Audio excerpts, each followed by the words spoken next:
Domestic helper sa Hong Kong si Babylyn de Guzman. Nagpadala siya ng mensahe sa social media page ng Cayetano in Action with Boy Abunda para ihingi ng tulong ang pamangkin niyang may malubhang karamdaman sa Pampanga, si Kuya Alan. Agad siyang pinuntahan at umaksyon. Isang mensahe sa Facebook ng Cayetano in Action with Boy Abunda. Kasama po natin si Babylyn de Guzman. Siya po ang nagpadala ng message. Hello, Babylyn. Magandang hapon po, Senator. At nagagalak po ako at nakita po kayo sa personal. Kuya Alan lang. Okay, Alan. Ba't mo naisip mag-message sa Facebook? Sa totoo lang po, Sen, nawawalan na po ako ng pag-asa kung saan ako pwedeng kumuha ng support sa pamangkin ko. So honestly, parang nagbakasakali Nagbakasakali po ako. Naglakas loob po ako na magtingin ng mga page. Then, hindi ko po in-expect na dumaan po yung page nyo. Then, nagbakasakali po talaga ako na baka ito po yung isang dinadasal ko na isang page na makatulong sa... So we try. I try so, po. Mga kababayan, we try. So wag po kayong magdalawang isip, mag-message. At kung kaya naman namin, paabot namin yung tulong. No? So in your case, Babylyn, pamangkin mo yung pinoproblema Pamangkin mo. ko po, No? Sen.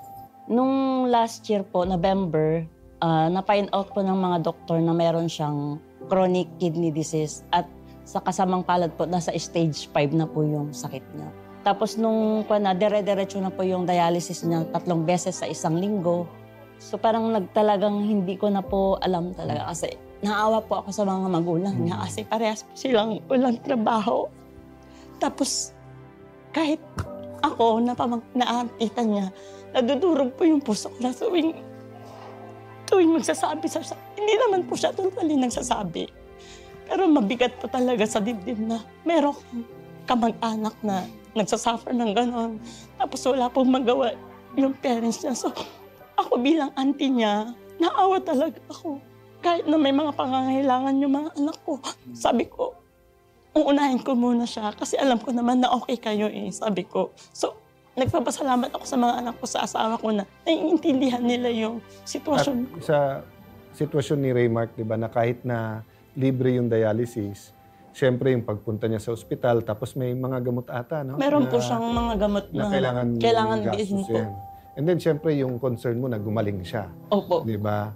Number 1 yun na gumaling siya. Tapos nung sinabi po ng mga doktor na as soon as possible kung pwedeng i-transplant na po siya. Naghahanap na siya ng donor. Naghahanap po kami ng donor, Kuya Alan. So, alam niyo po, ang life is a journey, di ba? So, etong problema ay hindi to, isang problema lang na solve lang, di ba? So, gusto nung CABA maging bahagi ng journey na yan sa abot ng aming matutulong, di ba? Kaya yung action agad natin is konting kabuhayan para nga may pumasok. But syempre yung pinaka-importante yung gamot na kailangan niya. Of course, makausap yung doktor at ospital na tuloy-tuloy, di ba? And then, ikaw na magsabi kung ano pang support ang mabibigay natin. I think pagdating sa transplant, kailangan nga na magkaroon din ng mga blood test, di ba? Yung donor to make sure na pwede. Pero hindi ko po talaga in-expect na ganun po kabilis yung maagarang aksyon na mababasa or mapapansin nyo yung hinaing ko para doon sa pamangkin ko. Paabot mo sa iyong asawa, sa iyong mga anak, yung kami nagpapasalamat din na tinulay mo muna yung pangangailangan ni Raymark, di ba? And then you have our numbers, di ba? Si Kuya Larry will keep in touch at abot ng aming makakaya, ha? So lahat ng gustong magpa-test, kasi usually ang better pagka mag-anak. Siguro, kunin ko itong pagkakataon na to, no? Whether sa personal ko, sa show, basta't medical assistance po, hindi tayo magdidebate dyan. Basta't kalusugan ng tao, no? Spiritual, physical, mental health natin, no? Again, thank you sa'yo. And siguro, message mo kay Raymark. Sa'yo, pamangkin ko, Raymark, andito na yung isang pinagdarasal natin na meron si Senator sa grupo ng CIA. Andito na yung pinagdarasal natin na tutulong para sa mga gamutan mo. Lagi kong sinasabi sa'yo na magdasal ka palagi kasi walang imposible kay God. Ito na nga, hindi natin ini-expect na may mga taong tutulong talaga para sa mga gamutan mo. At hindi lang sa gamutan, binigyan ka pa ng extra na para sa kabuhayan niya, sa yung parang negosyo. Gustong-gusto ko yung sinabi mo kanina, Babylyn, na kahit may pangangailangan mga anak ko, asawa ko, naintindihan nila na hindi mo ginamit yung word na urgent pero mas nangangailangan kasi mas urgent di ba?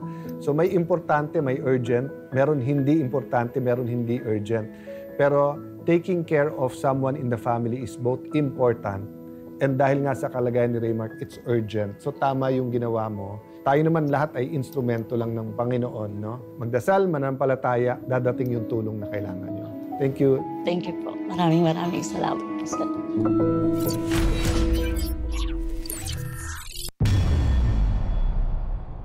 Maraming salamat, PMPC Star Awards for Television sa pagkilala sa Cayetano in Action with Boy Abunda bilang Best Public Affairs Program at Best Public Affairs Program Hosts. Ang parangal na ito ay magiging inspirasyon upang ipagpatuloy ang aming simpleng prinsipyo: honoring God, building communities, and transforming the nation. Sa ating mga kababayan at mga pamilyang nagtiwala at nagbahagi ng kanilang mga kwento, salamat po. Kayo po ay bahagi ng tagumpay na ito. Muli, maraming salamat PMPC. Para ito sa Diyos, sa bayan at sa bawat Pilipino.